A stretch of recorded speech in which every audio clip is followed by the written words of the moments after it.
آپ سن رہے ہیں کتاب میں کسی کی بیٹی نہیں۔ سب ہیڈنگ: یہ اسکول تھا یا چکلا۔ اگلے روز میں شہر کے ایک اور حصے میں کسی اور اسکول کی تلاش میں چلی گئی۔ وہاں 2 اسکول تھے۔ ایک سے جواب مل گیا، دوسرے میں گئی تو اس کی ادھیڑ عمر ہیڈ مسٹریس نے مجھے بٹھا لیا۔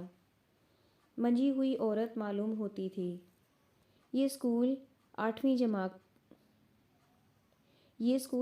جماعت تک تھا اور صرف لڑکیوں کے لیے۔ ایک پرانی حویلی تھی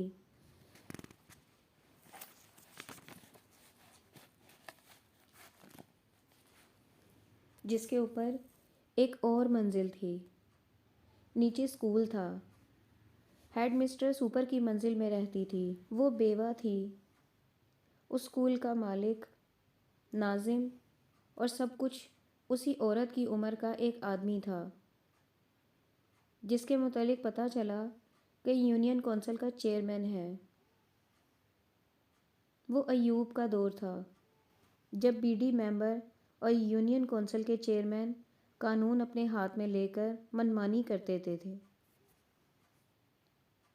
جب بی ڈی ممبر اور یونین کونسل کے چیئرمین قانون اپنے ہاتھ میں لے کر منمانی کرتے تھے اور کوئی شہری ان کی دھاندلیوں کے خلاف اشارہ بھی نہیں کر سکتا تھا۔ حویلی کے بوسیدہ اور بدبودار کمروں میں بچیاں چٹائیوں پر اس طرح ایک دوسرے کے ساتھ جڑ کر بیٹھی ہوئی ہوتی تھیں جیسے باکس میں سامان ٹھونسا ہوا ہو۔ شور و گل ناقابل برداشت تھا۔ یہ انہی اسکولوں میں سے ایک تھا جن سے مجھے نفرت ہوا کرتی تھی، اور آپ کو بھی ان سے یقیناً نفرت ہوگی۔ ان اسکولوں میں یہی خوبی ہے کہ آپ کے بچوں کو ان میں داخلہ مل جاتا تھا۔ ادھیڑ عمر ہیڈ مسٹریس نے مجھے بٹھا لیا، مجھ سے ذاتی سوال پوچھے جن کے میں نے جھوٹے جواب دیے۔ اس کے انداز اور باتوں سے صاف پتہ چل رہا تھا کہ اس نے مجھے نوکری کے لیے منتخب نہیں کیا بلکہ پسند کر لیا ہے، اور اسے اس سے کوئی سروکار نہیں کہ میں کون ہوں، کہاں رہتی ہوں اور میں کیا ہوں۔ اس نے کہا، چودھری صاحب ابھی آ جاتے ہیں، تنخواہ وغیرہ وہی مقرر کریں گے۔ پھر اس نے چودھری صاحب کی تعریفیں ایسے ہی بے دریغ کی کہ میں انہیں فرشتہ سمجھنے لگی۔ تھوڑی دیر بعد چودھری صاحب آ گئے۔ ہیڈ مسٹریس نے میرا تعارف کرایا اور میرا مدعا بیان کیا۔ چودھری صاحب نے مجھے سر سے پاؤں تک دیکھا اور حاکمانہ لہجے میں بولے، میں بچوں کی تعلیم و تربیت کے معاملے میں بہت سخت ہوں۔ والدین اپنی بچیوں کو اس امید پر یہاں بھیجتے ہیں کہ ہم ان کے روشن مستقبل کی بنیاد رکھیں گے اور ان کے کردار کا ڈھانچہ صاف ستھرا اور مضبوط بنائیں گے۔ تمہیں یہ ذمہ داری پوری دیانتداری سے نبھانی ہوگی۔ میں تمہیں 200 روپے تنخواہ دوں گا۔ 5ویں جماعت کی انگریزی اور حساب لے لو۔ میں 3 مہینے تمہارا کام دیکھوں گا۔ اگر ہیڈ مسٹریس کو تم نے مطمئن کر دیا تو میں تمہیں مستقل کر دوں گا۔ ہو سکتا ہے کچھ ترقی بھی دے دوں۔ مجھے اس کی باتیں بہت ہی اچھی لگیں۔ بچیوں کے کردار کا ڈھانچہ صاف ستھرا اور مضبوط بنانا چاہتی تھی۔ میں نے سوچا کہ یہی میری منزل ہے۔ میں نے 200 روپیہ تنخواہ قبول کر لی۔ مجھے میری کلاس دکھا دی گئی۔ پتہ چلا کہ پہلی استانی نوکری چھوڑ کر چلی گئی ہے۔ میں نے اس روز ہیڈ مسٹریس سے ضروری ہدایات لیں۔ 5ویں جماعت کی انگریزی اور حساب کی کتابیں دیکھیں۔ تھوڑی دیر کے لیے کلاس میں گئی، پڑھایا اور چھٹی ہو گئی۔ تمام استانیوں سے ملاقات ہوئی۔ میں نے خاص طور پر دیکھا تمام استانیاں جوان اور خوبصورت تھیں۔ اس قسم کے دوسرے اسکولوں میں نے یہ بات نہیں دیکھی تھی۔ بعض استانیاں چپڑاسیوں کی بیویاں لگتی تھیں۔ اس اسکول کی استانیوں میں دوسری خوبی یہ تھی کہ پھکڑ پن کی حد تک شگفتہ مزاج تھیں۔ انہوں نے پہلی ملاقات میں ہی ہنسی مذاق شروع کر دیا۔ ایک نے کہا، چودھری صاحب بڑے اچھے آدمی ہیں، تمہاری تنخواہ جلدی زیادہ کر دیں گے۔ ان میں سے ایک جو سب سے زیادہ شوخ اور منہ پھٹ تھی بولی، اتنے اچھے تمہارے بال اور ایسی مستانی آنکھیں ہوں تو چودھری صاحب تنخواہ کیوں نہیں بڑھائیں گے؟ سب نے کہا لگایا۔ میں بھی ہنس پڑی۔ میں ایک طویل مدت بعد ہنسی تھی۔ اس سے میرے کھچے تنے ہوئے اعصاب کو خاصا سکون ملا۔ میں تو ایسے سکون کے لیے ترس گئی تھی۔ میری زندہ دلی بیدار ہو گئی اور کچھ دیر ہنسی مذاق ہوتا رہا۔ میں ویسے بھی خوش ہی تھی۔ مجھے اسکول میں ملازمت مل گئی تھی۔ اب رہائش کا مسئلہ تھا، یہ بھی مجھے حل ہوتا نظر آ رہا تھا۔ ہیڈ مسٹریس بالائی منزل میں رہتی تھی۔ میں نے سوچ لیا تھا کہ چند دنوں بعد اسے کہوں گی کہ مجھے اپنے ساتھ رکھ لے۔ استانیہ گھر کو روانہ ہوئیں تو یہ شوخ لڑکی جس نے میرے بالوں اور آنکھوں کی تعریف کی تھی میرے پاس رکی رہی۔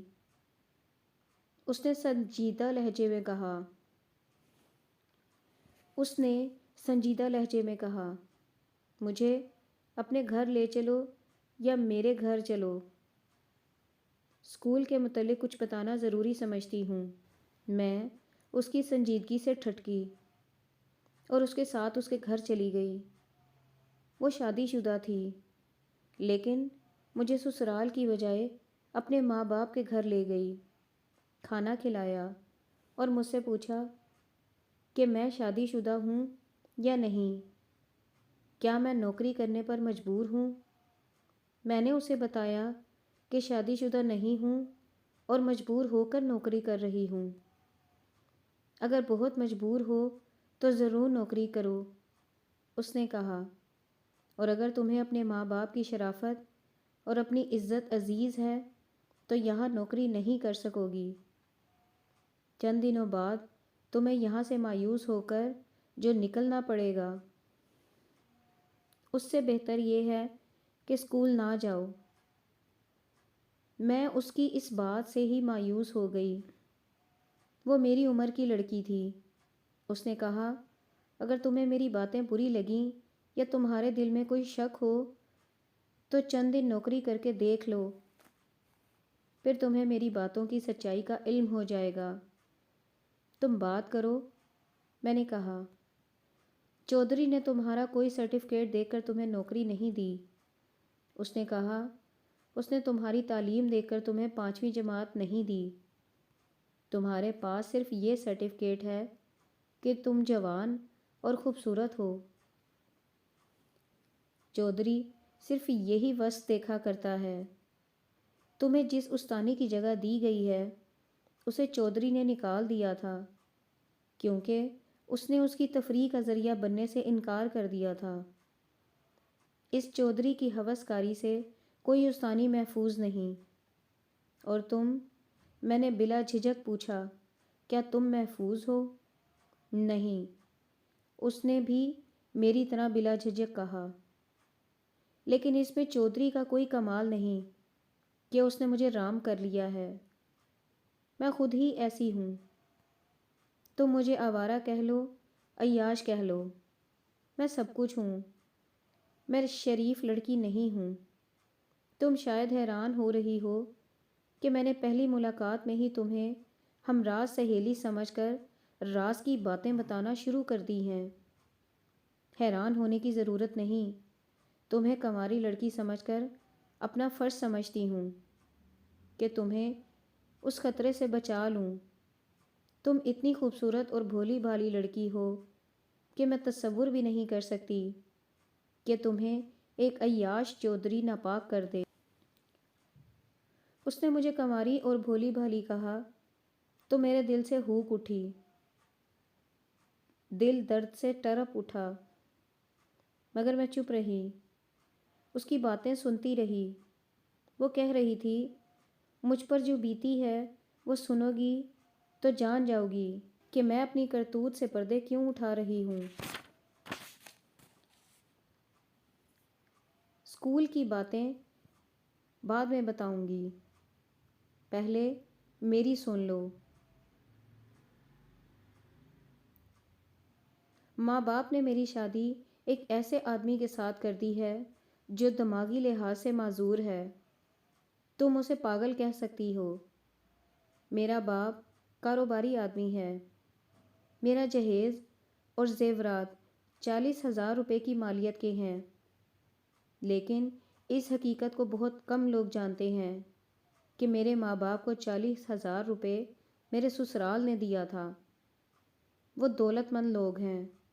ان کا بیٹا پیدائشی پگلا ہے، ظاہری طور پر پگلا نظر نہیں آتا، ہنستا رہتا ہے یا بچوں کی طرح حرکتیں کرتا رہتا ہے۔ مجھے بالکل علم نہیں تھا کہ وہ ایسا ہے۔ بعد میں مجھے پتہ چلا کہ اس کے لیے انہوں نے کئی گھر والوں سے رشتے مانگے اور ہر جگہ سے انکار ہوا۔ ایک گھر سے تو انہیں تانے بھی سننے پڑے تھے۔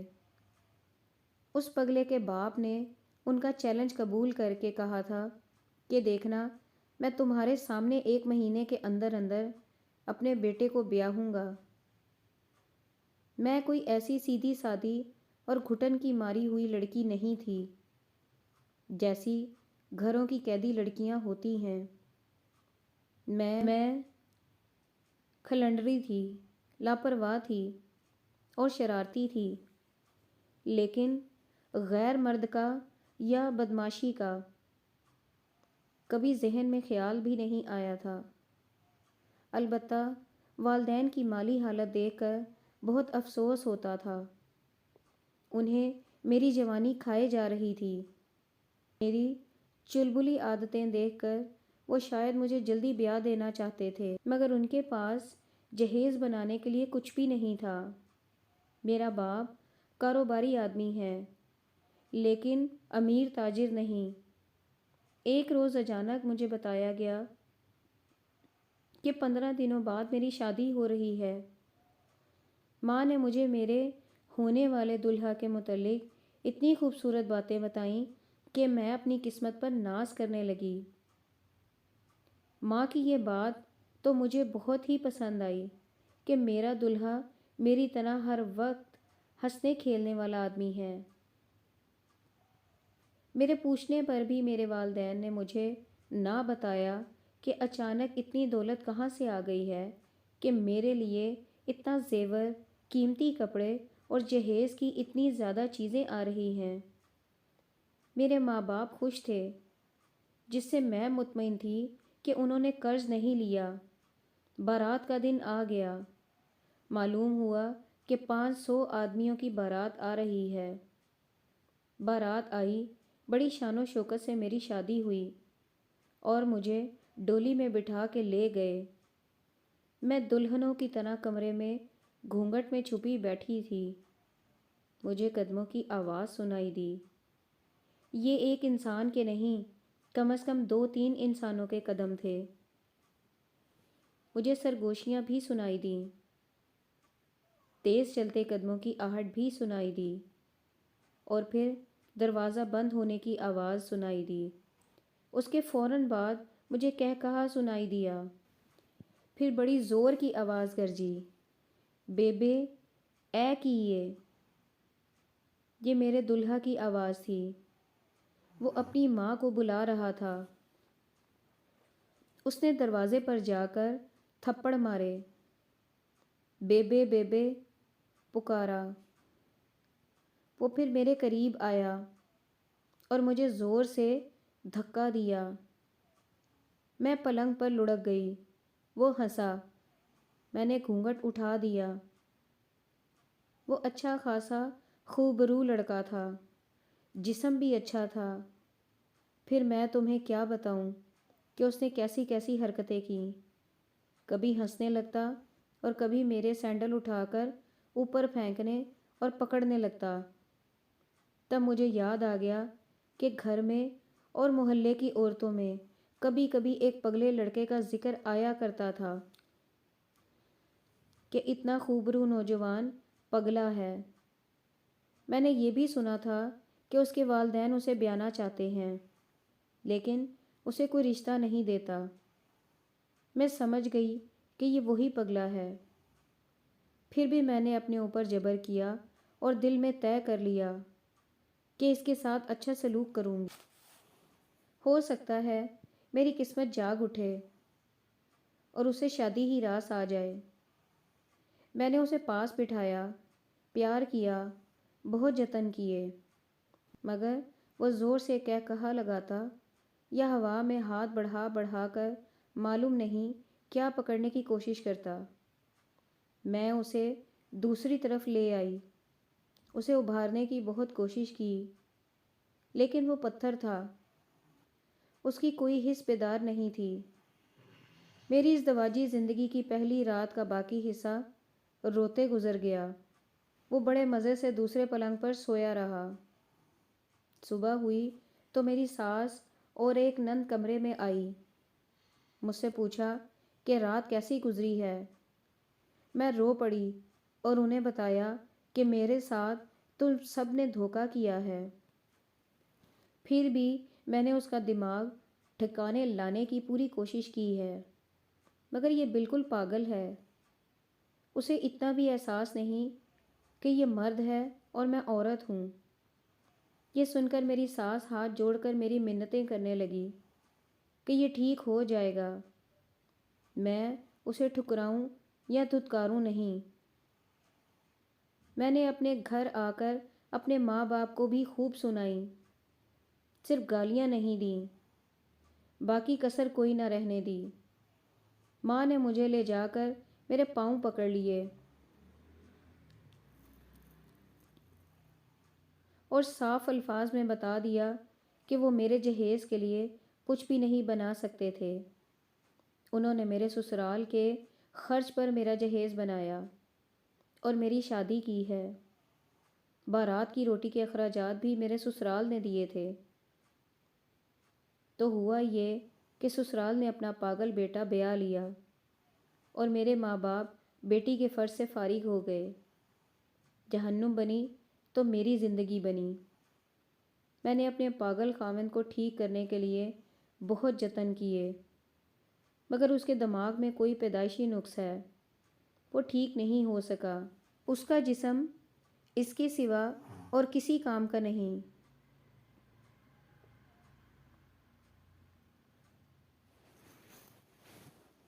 کہ کھاتا پیتا، سوتا اور ہنستا ہے، یا بچوں کی طرح ہر چیز کے ساتھ کھیلنے لگتا ہے، یا وہ چارپائی پر بیٹھ کر ہوا کو پکڑنے کی کوشش کرتا رہتا ہے۔ چونکہ اس کے ماں باپ بھی مجرم تھے اور میرے ماں باپ بھی، اس لیے وہ میری میٹھی چاپی کرنے لگے۔ میں ان سب پر سوار ہو گئی اور ایک بار ذرا سی بات پر میں نے سسرال اور میکے کو یہ دھمکی بھی دے دی کہ میں عدالت میں چلی جاؤں گی اور مقدمہ دائر کر دوں گی کہ مجھے دھوکہ دے کر ایک پاگل کے ساتھ بیاہ دیا گیا ہے۔ مجھ پر کسی نے جبر نہیں کیا، میں میٹرک پاس کر چکی تھی۔ گھر میں دل نہیں لگتا تھا، بالکل دل اکھڑتا گیا۔ میں نے کوئی باہر کی مصروفیت پیدا کرنے کے لیے اس اسکول میں ملازمت کر لی۔ مجھے یہاں 1 سال ہو گیا ہے۔ یہاں یہ چودھری مل گیا، یہ زندہ دل اور عیاش آدمی ہے۔ اس نے مجھے اپنے ساتھ بے تکلف کرنے کی کوشش کی تو میں اس کے ساتھ کھل گئی۔ میرے اندر کوئی ایسی آگ تھی جو مجھے مجبور کر رہی تھی کہ یہ کوئی بری بات نہیں، میرے ساتھ دھوکہ ہوا تھا۔ ایک پاگل کے والدین نے برادری اور سوسائٹی میں اپنی ناک رکھنے کے لیے مجھے خریدا تھا۔ میرے باپ نے مجھے بیچا تھا۔ میرا صبر دیکھو کہ میں نے اس پاگل کو ہی قبول کر لیا۔ مگر میری بدنصیبی کہ میرے لیے جذباتی لحاظ سے بھی اور جسمانی لحاظ سے بھی بیکار ثابت ہوا۔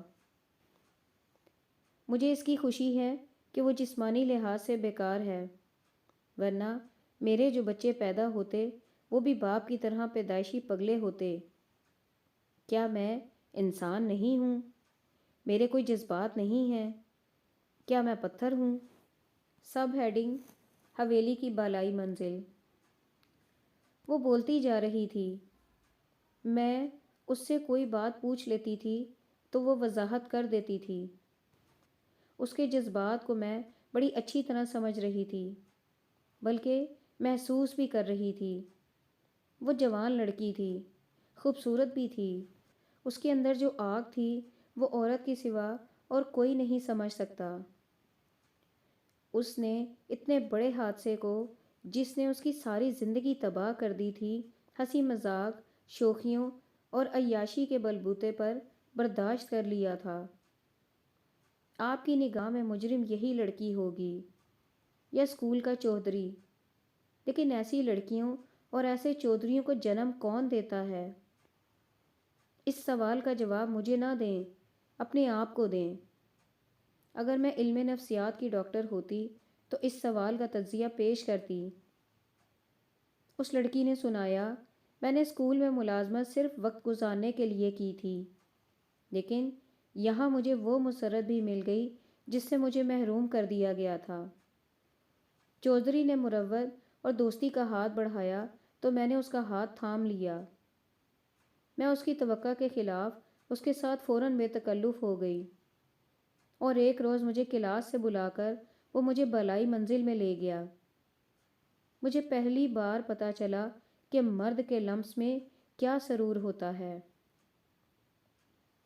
اس نے مجھے وہ سرور دے دیا جو مجھ سے چھین لیا گیا تھا، اور جو میرے ماں باپ نے 40-50 ہزار روپے کے عوض ایک دولت مند کے ہاتھ بیچ ڈالا تھا۔ پھر میری اور اس کی دوستی پکی ہو گئی۔ میں ایک بار اس کے ساتھ مری چلی گئی تھی۔ گھر والوں کو بتایا تھا کہ استانیہ جا رہی ہیں۔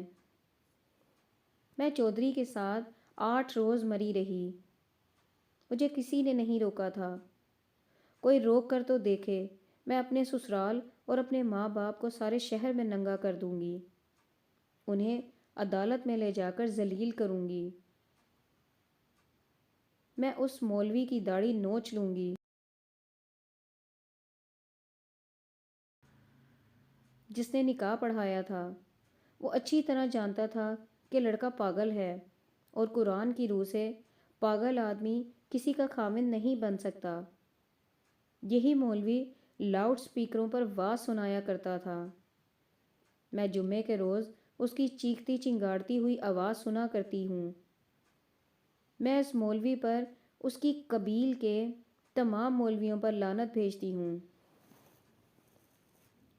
مجھے معلوم نہیں کہ اب یہ لڑکی کہاں ہے اور اس کی زندگی کس طرح گزر رہی ہے۔ ہو سکتا ہے وہ کسی کے ساتھ بھاگ گئی ہو اور شریفانہ زندگی گزار رہی ہو، مگر مجھے یقین نہیں کہ ایسا ہوا ہوگا، کیونکہ بدکاری میں وہ بہت دور نکل گئی تھی۔ بہت شوخ، شرارتی اور دلیر لڑکی تھی۔ یہ بھی ہو سکتا ہے کہ میری لائن پر چل نکلی ہو اور ہر رات ایسے خامند ڈھونڈ لیتی ہو جو پیدائشی پاگل نہیں ہوتے۔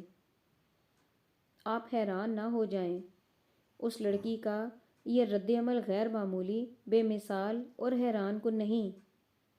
یہ پاکستانی سوسائٹی، اسلامی مملکت کے معاشرے کی معمولی سی ایک مثال ہے۔ مجھ سے پوچھئے، میں آپ کو بتاؤں گی، جہاں لڑکیاں خدا اور رسول صلی اللہ علیہ وآلہ وسلم کے نام پر مولویوں کے ہاتھوں فروخت ہوتی ہیں، جہاں 20 سال کی لڑکی 60 سال کے بوڑھے کو دے دی جاتی ہے، جہاں شوخ اور جوان لڑکی پاگل کی بیوی بنا دی جاتی ہے، وہاں ایسے ایسے واقعات ہوتے ہیں جنہیں رات کی تاریکیوں کے سوا اور کوئی نہیں دیکھ سکتا۔ اور یہ دھتکاری ہوئی بدکار عورتیں جنہیں آپ طوائف، رنڈی، بے سوا، عصمت فروش اور نہ جانے کیا کیا نام دھرتے ہیں۔ اگر آپ ان کے سینوں میں اور ان کے ماضی میں جھانکیں تو یہ طوائفیں اور بیوائیں آپ کو آپ ہی کی تخلیق نظر آئیں گی۔ اس لڑکی نے مجھے بتایا کہ اسکول کی ساری استانیاں چودھری کی تفریح کا ذریعہ ہیں۔ انہیں اسکول سے تنخواہ الگ ملتی ہے اور چودھری انہیں الگ الاؤنس بھی دیتا ہے۔ یہی وجہ ہے کہ یہاں کی ہر استانی جوان اور خوبصورت ہے۔ حویلی میں نیچے بچیوں کی تعلیم دی حویلی میں نیچے بچیوں کو تعلیم دی جاتی ہے اور اوپر کی منزل میں بدکاری ہوتی ہے۔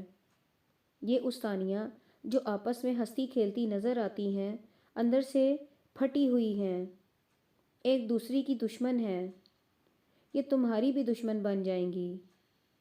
اس نے بتایا کہ یہاں کی ہر استانی ایک ایک کہانی کی کردار ہے۔ کوئی اپنے معذور اور بوڑھے باپ کی جگہ اپنے چھوٹے بہن بھائیوں کی روزی کا ذریعہ ہے، کوئی بے روزگار یا نکٹھو خاوند کی بیوی ہے اور کسی نہ کسی وجہ سے آوارہ اور بدکار ہے۔ یہ داستان سننے کے باوجود میں نے اس اسکول میں نوکری کرنے کا فیصلہ کر لیا۔ میں نے سوچا یہ تھا کہ استانیوں کو متحد کر کے انہیں چودھری اور ہیڈ مسٹریس کے خلاف ایک محاذ پر کھڑا کر دوں گی، مگر میرا یہ وہم تھا، خوش فہمی تھی۔ میں نے یہاں تقریباً 1 مہینہ نوکری کی۔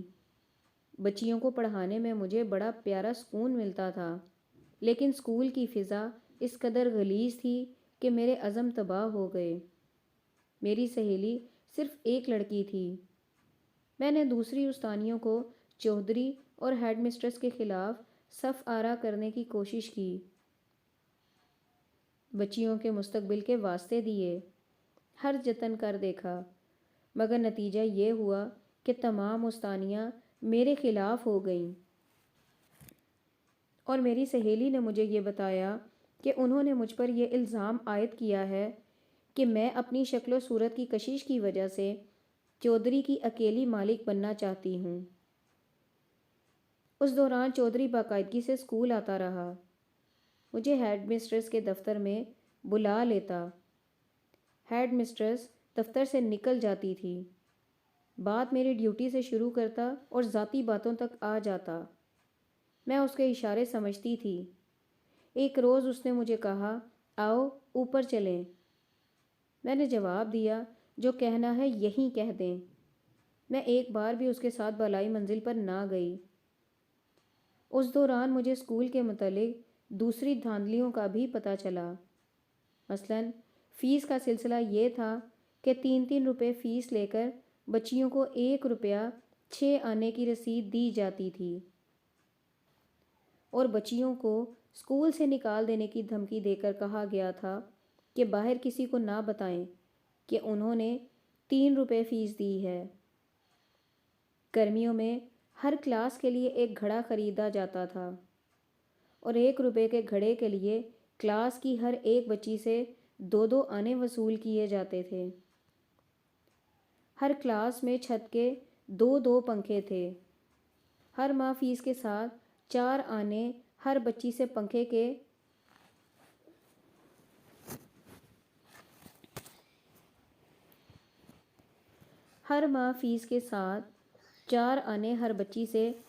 کے لیے وصول کیے جاتے تھے۔ کبھی کبھی محفل میلاد یا ختم قرآن کے بہانے ہر ایک بچی سے 4 آنے وصول کیے جاتے۔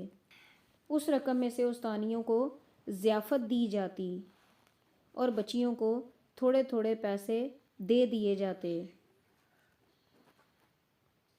بچیوں کو حکم تھا کہ وہ کاپیاں، پینسلیں وغیرہ اسکول سے خریدیں۔ کاپی جو بازار سے اس وقت 3 آنے میں مل جاتی تھی، اسکول سے 4 آنے کی دی جاتی تھی۔ ان دھاندلیوں کی تفصیلات بڑی طویل اور افسوسناک ہے۔ آج بھی ان اسکولوں میں یہ دھاندلیاں جاری ہیں۔ غریب ماں باپ کو دن دہاڑے لوٹا جاتا ہے، مگر وہ بولتے نہیں، احتجاج نہیں کرتے۔ بچیوں کو وہاں سے ہٹا لیں تو کون سے اسکول میں داخل کرائیں؟ اور اگر وہ بچیوں کو 10 جماعتیں پاس نہ کرائیں تو ان کے لیے اچھے گھرانوں کے خاوند کس طرح لائیں؟ معاشرہ ان دھاندلیوں اور تعلیم کے نام پر لوٹ کھسوٹ کو دیکھ رہا ہے۔ ان اسکولوں میں ہر صبح بچیاں یہ دعا گایا کرتی ہیں: زندگی شمع کی صورت ہو خدایا میری۔ میں نے وہاں شمعوں کو گل کھلاتے ہوئے دیکھا ہے۔ ایک وہ مشنری اسکول ہیں جہاں مسلمان بچوں کو اسلام سے بے بہرہ کیا جاتا ہے، اور ایک یہ اسلامی اسکول ہے جہاں مذہب کے نام پر بچوں کو جھوٹ سکھائے جاتے ہیں، میلاد اور ختم قرآن کے نام پر پیسے بٹور کر عیاشی کی جاتی ہے۔ چودھری نے مجھے پھانسنے کی بہت کوشش کی، تنخواہ بڑھانے کے لالچ دیے، 100 کے نوٹ دکھائے، اور ایک روز اس نے مجھے مری کی سیر کی دعوت دی تو میں اس پر برس پڑی، منہ میں جو آیا بک ڈالا۔ مگر وہ ڈھیٹ آدمی تھا، پہلے تو ہنستا رہا، پھر اس نے مجھے اغوا کرانے کی دھمکی دی۔ بہرحال میں نے پورے مہینے کی تنخواہ وصول کی اور اسکول کو ہمیشہ کے لیے خیر باد کہا، اور شریفانہ زندگی بسر کرنے کا عزم خواب بن کے تاریکی میں تحلیل ہو گیا۔